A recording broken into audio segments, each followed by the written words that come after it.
Hello again and welcome back to English Today. And this is DVD 18 and the first DVD of your advanced level. And in this DVD, you'll see another 2 episodes of our story, That's Life, followed by our special TV programs. This time, a sports expert will be talking about golf. Then, in our travel section, we'll be looking at the White Knights of St. Petersburg. Then in the grammar section, we will study some of the uses of the passive form in English. And then we'll look at some more useful phrases for you when you're socializing. All right? So, enjoy your viewing.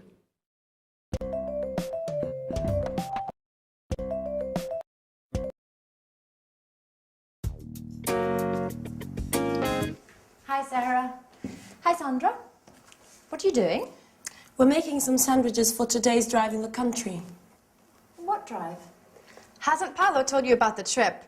Today he wants to take us to visit an old farmhouse in the country. It's supposed to be very beautiful, a perfect example of rural architecture. That's right. I remember now. Paolo told us it was built by some rich Italian-American, a really eccentric character, a friend of his mother's. Okay, girls, is everything ready? We've almost finished. What a wonderful smell. They look and smell great. Keep your hands to yourself. No one's touching these delicacies now. You'll be able to taste them later when we have our picnic. Paolo, about this outing, where is the farmhouse? In the countryside, about 20 kilometers from here. And is it true that it's incredibly beautiful and that it belongs to an Italian-American? Oh, yes, but it was designed by a Dutch architect. And it was built in the style of an 18th century Tuscan farmhouse, right? Oh, right? Oh, believe me, it's a jewel. I didn't know you were so interested in architecture. Oh, my dear ladies, there are so many things that you don't know about me. As well as music, I have many other passions. I'm full of surprises. No one doubts that, Paolo.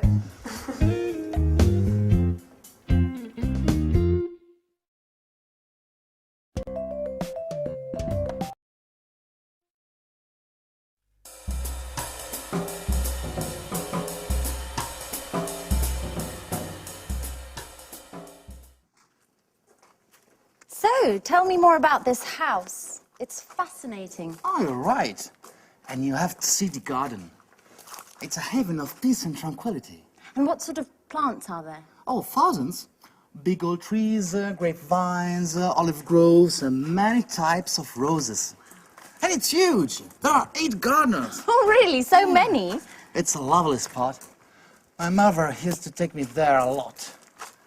I loved to lie under the oak trees. It gave me a sense of peace. That's where I gave my first kiss. Wow.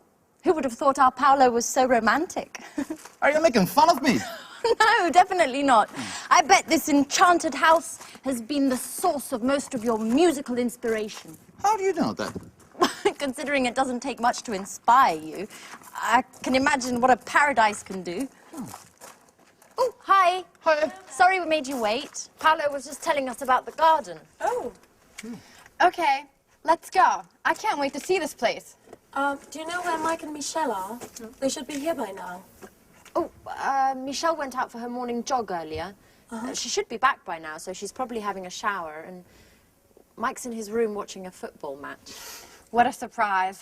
Okay, I'll go and give them a shout. Oh, Sarah, have you got the camera? Oh no, I left it in my room. Why don't you go and get it? We should be able to take some lovely photos today, right? You're right. I'll go and get it.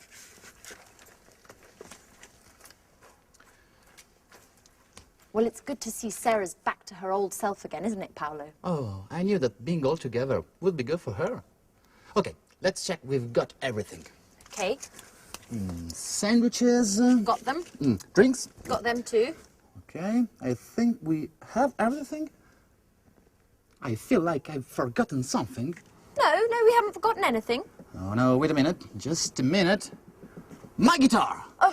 No, Paolo, not the guitar. Just for today. We said it'd be a calm and relaxing day. What could be more relaxing than the sweet melodies of my guitar?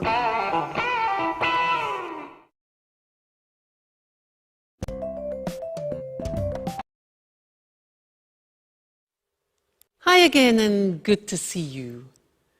Now, in that last episode, they were talking about an old farmhouse in the country and describing it.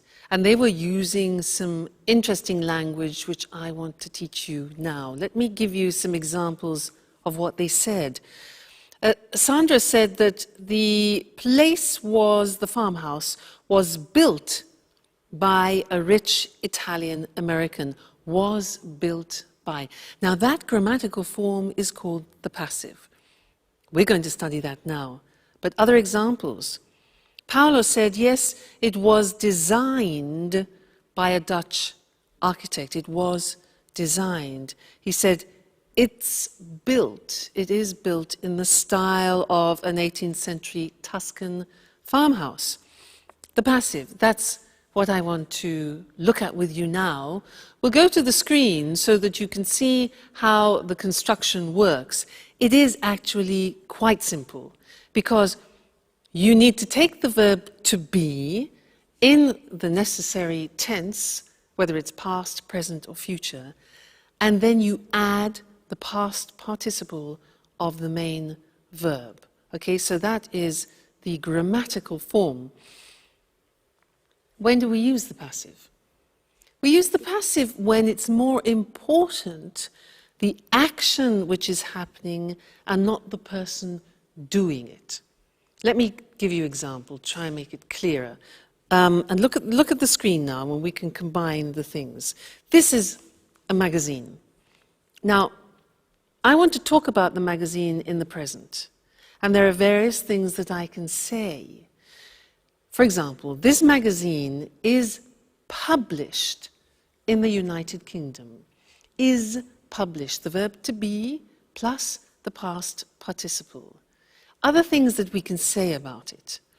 The articles are written by top writers. Now, notice that if you want to actually mention the people doing the object, the action, you use by. So, these articles are written by top writers, okay, top journalists.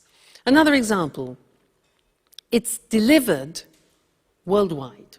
It's delivered worldwide. There again, we don't know by who, but it's not important in this case. It's the action which is important. So that's in the present, using the verb to be in the present form is, are. Let's move on to the past tense now and take these shoes. We can say about these shoes were made in Italy, okay? These shoes were made. Notice that the verb to be is in the past, and it's plural because it's two shoes, so not was made, but were made. These shoes were made in Italy. The other examples are, they were designed by a top designer, and only a limited number were produced. All right, so the verb to be plus the past participle.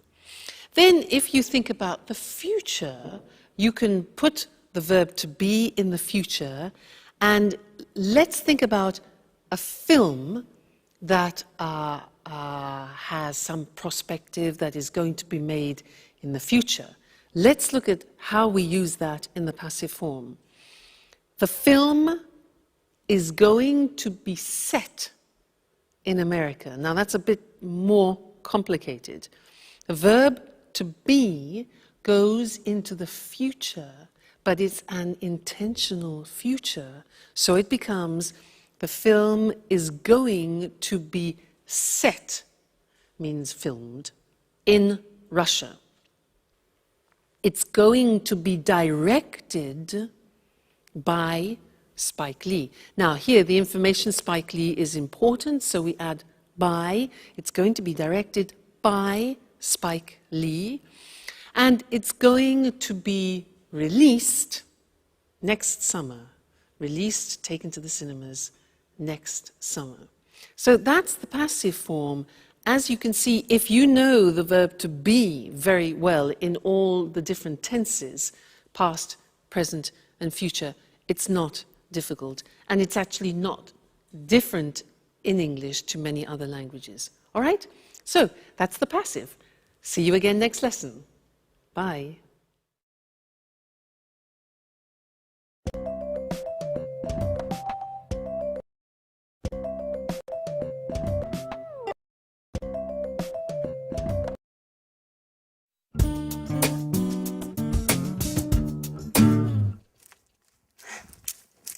So, it's time to leave. What a shame. Yeah, you're right. This week has just flown by.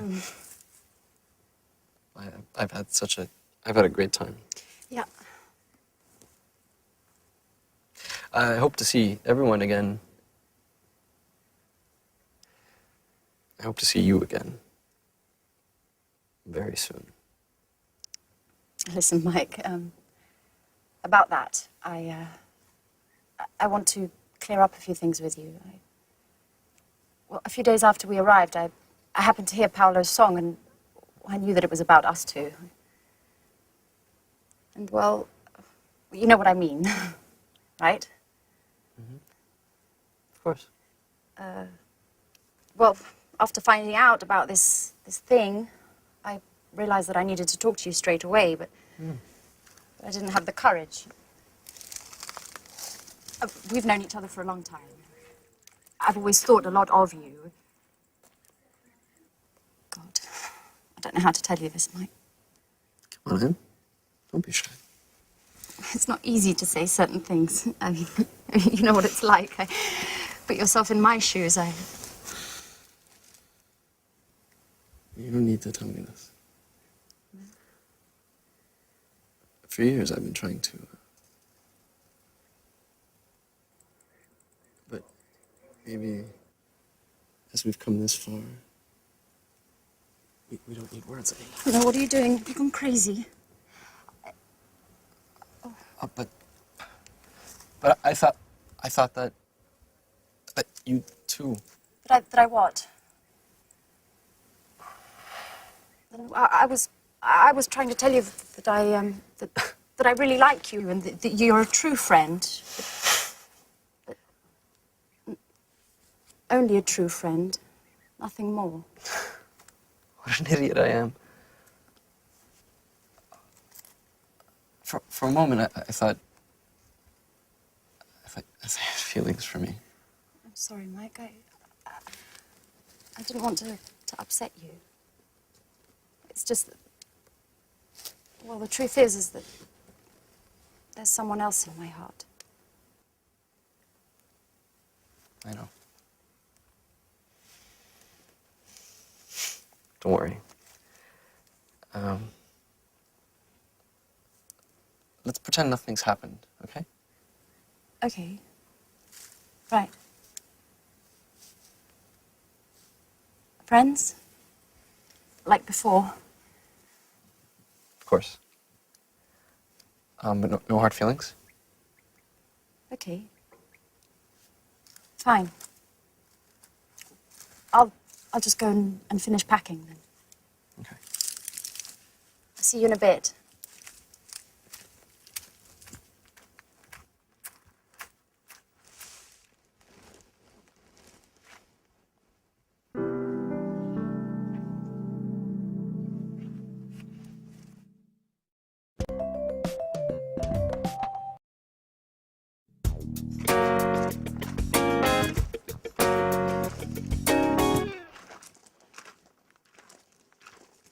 So, it's not true you were only interested in football and nothing else.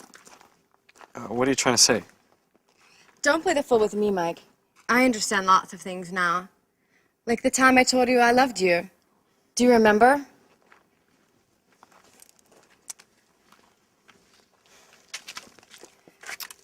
At that time, we were always together. And I thought there was more between us than just simple friendship. Come on, Sarah, not that old story again. I mean, there's no point in going over all of that again. Well, I think it's time to put a few things straight, once and for all. At that time, you told me you weren't in love with me, and that you didn't want to deceive me. I felt rejected and thought that football was to blame. I thought that football was the only passion in your life. But now... But now what? Oh, stop it, Mike. I saw you here just now with Anne. Wait a minute, sir. Let me explain things. Oh, you don't need to explain. I'm not angry. In fact, you, all of you, have helped me a lot in the past few days. I'm at peace with myself again, and this is really important. And, to be honest, I'm glad to have found out the true reason for your refusal was another woman, and not football. I think of you more than any sport, sir.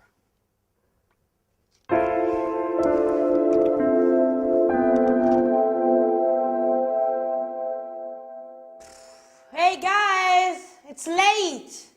I'm sorry, I was packing. So, it's time to say goodbye already. Oh, I hate goodbyes. Oh, it's a sentimental one. Anyway, we'll be meeting up again soon, right? Right. Yes. Okay. I have some good news.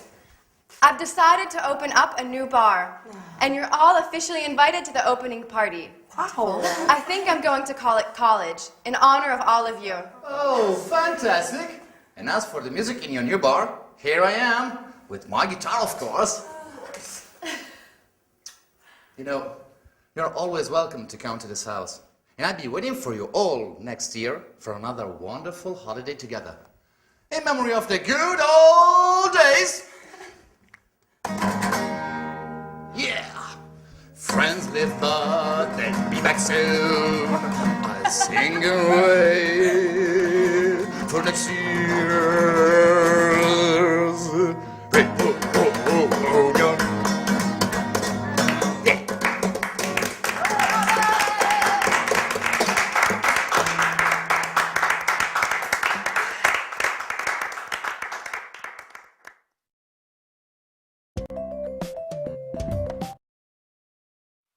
Hi again. Anne said, and so it's time to leave. What a shame. Well, it's true, isn't it? It's great to have a reunion with good friends, but it's also sad to say goodbye to them. And she said, what a shame. Do you know what that means? It's like saying, what a pity. What a pity, what a shame are the same meaning. And it means that you are expressing sadness about something. And with that phrase, I want to take you into socializing again and to look at a few more phrases to help you when you're traveling around the world, socializing with English language speaking people. What a shame is an example. It's a useful form of socializing. So let's look at some examples. Imagine that you receive some good news, or a friend of yours receives some good news. What do you say to your friend when they receive good news in English? Yeah, congratulations. Or, I'm very happy for you. I'm very happy for you. Okay? If you receive the opposite, if you receive bad news, what do you say? Yeah, in English we say, I'm sorry to hear that. I'm sorry to hear that. Okay, sorry to hear that. Or, oh, I'm so sorry. I'm so sorry. Receiving bad news. Now, imagine that people come to your house, they're visiting you, and you want to invite them to be comfortable. What can you say? Yeah, we say, do take a seat. And that's a very polite way. Do take a seat is a polite and quite formal way of inviting somebody to be comfortable. Or a nice one is, do make yourself at home. Do make yourself at home, all right? And then you could say, can I get you something to drink? You know, in England, people often, when they meet up, they drink together, whether it's beer or wine or aperitifs. So, can I get you something to drink? Good. Now, imagine that you have got a drink and you have the glass in your hand and you want to pass it to your guest. Now, what do we say when you give something to somebody? 3 words. We say, here you are. Now, when we're speaking fluently, that becomes, here you are, which sounds very strange, doesn't it? You think, what sounds Indian? Here you are. Here you are.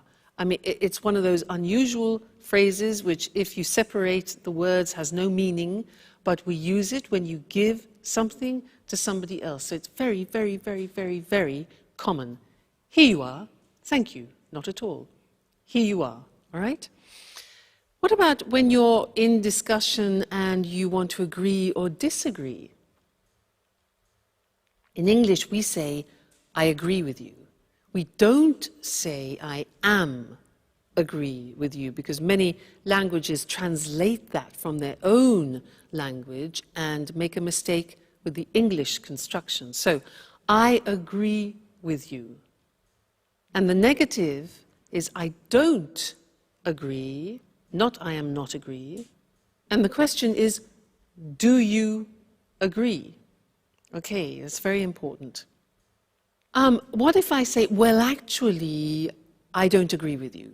Do you remember well, actually? When do we use well, actually, those 2 golden words? Yes, that's right. It's when you want to introduce a no, but in a soft way. You prepare the other person psychologically for no. Well, actually, I don't agree with you. Or you can say, I agree with you up to a point, which means partially, up to a point, all right? Leaving. When you have to leave people, it's often sad. You could say, well, we really must be going, it's late. We really must be going, all right? Which displays a fact that you have to do it. You don't want to, but you have to. You have duties, etc. We really must be going. Or another nice one is, we must be on our way. We must be on our way, okay? And then showing that you're sorry, as we saw in the episode with our friends. What a shame. What a pity. Okay, well, what a shame, and what a pity this lesson has finished. But don't worry, there will be another one. So I will see you again in the next one. Take care until then. I must be on my way. Bye.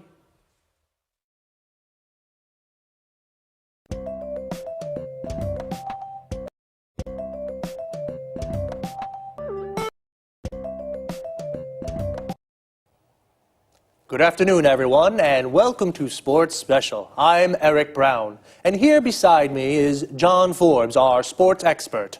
Today we're going to talk with him about golf. Hello, John. Hello, Eric. Hello, everyone. So, John, tell us, where did golf start? Well, the game of golf is believed to have originated in St Andrews, a small town on the east coast of Scotland. It's thought that local people started the game by hitting stones around a grassy area next to the sea. Really? That's right, Eric. Today, golf's a very popular game in Scotland, and many towns and cities have municipal golf courses where everybody can play quite cheaply. Today, the Royal and Ancient Golf Club is located in St Andrews. This is the body that draws up the rules of the game and answers questions golfers around the world have about the rules. You know, there are 6 golf courses in St Andrews. One of these is the famous Old Course, the world's first golf course. Right. So St Andrews is the place to go if you like golf. About the game. First of all, what do you need to play golf? Well, to start with, you need a set of golf clubs. You use these to hit the ball around the course. There are lots of different sizes of clubs, but basically there are 2 kinds, drivers and putters. Drivers are used for long shots along the fairways and putters are used for short shots on the greens. Then you need a golf course. There are usually 18 holes on a course. And of course, you need a golf ball. It seems easy to play golf, but how exactly do you play the game? You start each hole on the tee. From here, you use a driver to hit the ball as far as you can towards the hole. If necessary, you hit the ball again to get it onto the green. Once on the green, you use a putter to hit the ball into the hole. It's as simple as that. Well, almost. And be careful not to hit your ball into a bunker, an area of sand. It can be difficult to hit a good shot out of one of these. Don't worry, I'll be very careful. So, John, how do you keep score in the game? Well, each hole has a par, the number of shots required to put the ball into the hole. Let's say the first hole at the old course in St Andrews is par 3. If you complete the hole with 4 shots, you're 1 over par. If you complete it with 2 shots, you're 1 under par. The winner is the golfer who completes all 18 holes with the fewest shots or the most shots under par. And what happens if the golfer hits the ball into the hole with just 1 shot? This is called a hole-in-one, and it is a cause for celebration. Is it expensive to play golf? Because it looks like it's a game just for rich people. Well, golf clubs can be expensive, and you may have to pay a lot to play on a course. But you may be able to hire the clubs, and you may be able to find a municipal course that charges very little for you to play 18 holes. How popular is golf? It's very popular in Scotland, as you can imagine, as the game started there. There are 540 golf courses in Scotland. Remember, the population of Scotland is 5 million. But golf's also popular around the world, especially in Europe and North America. The game's really taken off in East Asia. The game's incredibly popular in Japan, Taiwan, South Korea and Singapore. There are lots of professional golfers who take part in international golf tournaments all over the world. Well, now, we certainly know a little bit more about golf. Thank you, John. You're welcome, Eric. Goodbye. And goodbye to you, and see you again next week for another edition of Sports Special.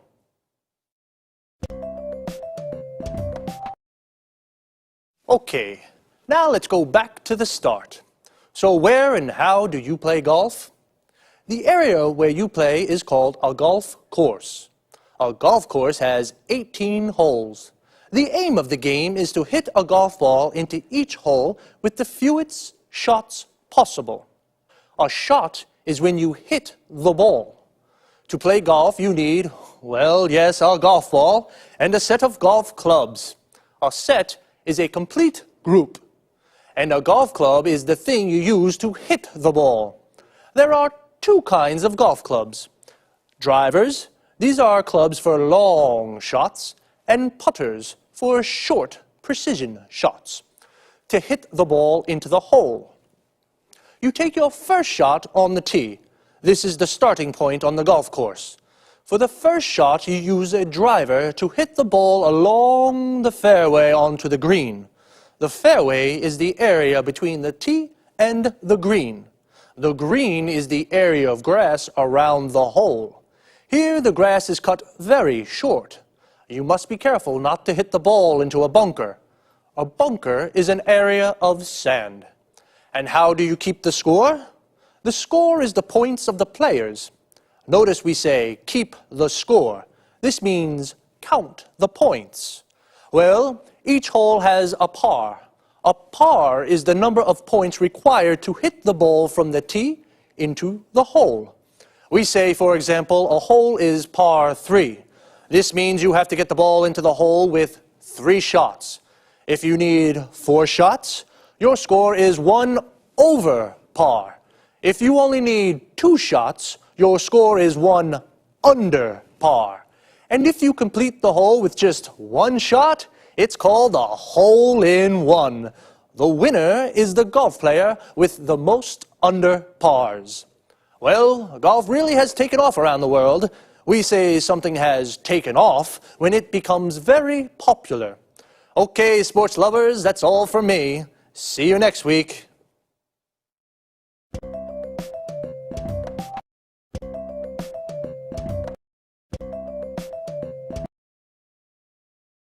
The home of the Tsars and the Revolution, and one of the world's greatest museums. This is St. Petersburg, a magical city that definitely won't fail to impress. I'm Lucy Ross, and this is the travel programme. Today we'll learn about Peter, as the locals call the city, with our travel expert, Christine Oteng. Hello, Lucy, and good morning, everyone. Well, St. Petersburg is beautiful at all times of the year, but it's during the white nights, when darkness never falls, that the city really is at its best. Would you agree, Christine? Yes, definitely. As you'd expect, these long evenings occur in midsummer, particularly during the last 10 days of June. During this period, St. Petersburg really is a fun place to be. The sun barely sets, it's still light even at midnight, and the city overflows with festivities to celebrate the longest days of the year. Are there any special events? Of course, during these evenings, it's possible to watch some of the world's best opera and listen to some of the best classical orchestras. Mind you, it's not all highbrow culture. Locals often stay out celebrating all night. There's also a White Nights Dance Festival, with events ranging from folk through to ballet. So, it's possible to see the famous Kirov Dance Company? Sometimes it is, yes. It doesn't always take part, though, but it does usually put on student performances. And what about the city's monuments? Is there anything really special that visitors must see? Well, there really is a wealth of sights for the visitor to take in. St. Petersburg is famous for its many museums and art galleries. The Hermitage, for example, is one of the world's leading museums with a breathtaking collection of all kinds of art and is most definitely not to be missed. There are also numerous former imperial palaces that can be visited both in the city and along the shores of the Gulf of Finland. And try not to miss the city's churches, the main ones at least. Actually, there are so many that it'd be impossible to visit them all. Well, tell us, Christine, is it true that the city's called the Venice of the North? Yes, that's right. This is due to the river Neva that flows through the city and the numerous canals that crisscross the historical centre. On this subject, another special midsummer event is the raising of the bridges over the river Neva. Thousands flock to the riverbanks to see the raised bridges silhouetted against the twilight sky. Well, visitors must find out when the bridges are lowered, or they might not be able to get back to their hotel. That's right. If that happened, they'd just have to stay out celebrating until dawn. Well, that doesn't sound too bad. And the food? I've heard the food's not very good. Is that true? Well, let's say it's not the place to go for a food trip. But if you like a drink now and again, this is the right place for you. Russians love vodka, and they love inviting their friends to drink with them. And Russians can be disarmingly generous and hospitable. But be careful. The vodka's easy to drink, but don't overdo it, or you'll feel it the next morning. Did you hear that? The vodka is good, but don't drink too much. And do enjoy St. Petersburg, a truly fascinating city to visit. Thanks, Christine. Goodbye. See you again soon to discover more interesting places with the travel programme. So, St. Petersburg is at its best in midsummer. Midsummer is the middle of the summer. We say something is at its best when it's in its best condition. The city is at its best because in midsummer the sun barely sets. When the sun sets, it goes down. The moment when the sun sets is called sunset or dusk. The sun barely sets means it almost doesn't set, so it stays light all night. So sunset is when the sun goes down. When it comes up in the morning, it's called sunrise. It's the moment that the sun rises. This time of the day is also called dawn. So, St. Petersburg is a fun place to be in summer. It's a fun place to be means it's amusing to be there because there are lots of things to do. You can go to the opera or a classical concert. Mind you, it's not all highbrow culture. Highbrow culture is classical culture, like opera, Shakespeare, Dante. We use the expression mind you to introduce a contrast with something that's just been said. The locals stay out celebrating all night. To stay out doing something means to spend the night doing something. So, the locals stay out celebrating means they celebrate all night and don't go home until the morning. There's a dance festival too. The Kirov Dance Company doesn't always take part. To take part in something means to participate. Notice we say take part in something. So the Kirov Dance Company doesn't always take part in the festival, but it puts on student performances. To put on something means to organise something. And remember, it's not the place to go for a food trip, a holiday based around trying the local cuisine. But it is the place to go for the vodka and all-night celebrating. So, bye for now. See you next week.